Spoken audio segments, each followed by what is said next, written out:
Relationships. Would you like to talk about relationships, how they are changing after awakening, or how we can use relationships? Because I'm asking also because there are lots of spiritual people who say, no, I don't want to live in a relationship more, it's only about beingness. Are relationships, before you realize, supportive in the process?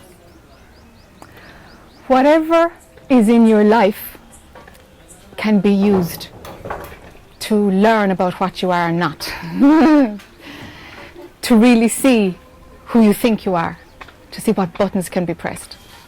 There's nothing like living with somebody in order to get a good shaking of what resistance, what criticisms, what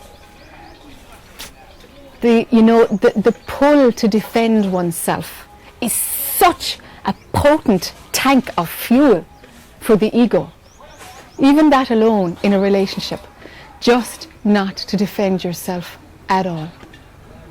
Just sometimes you can just play with something if you're doing that thing of honing down the ego.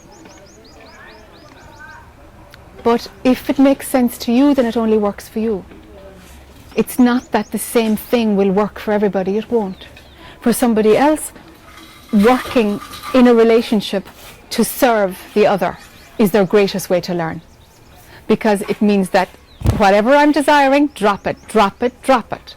And it's a way of working against your desires. Because service will knock every desire out of you. So there's many ways that you can use relationships as a way of shrinking the ego, of dissolving what you are not.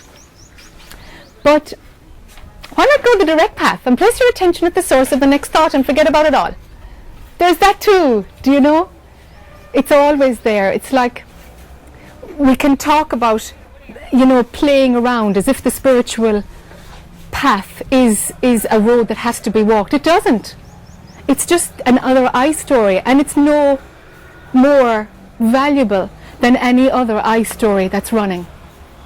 That is there to build the ego or destroy the ego. It's just the ego. It's just the ego. Relationships happen. Whatever's happening in your life, use it.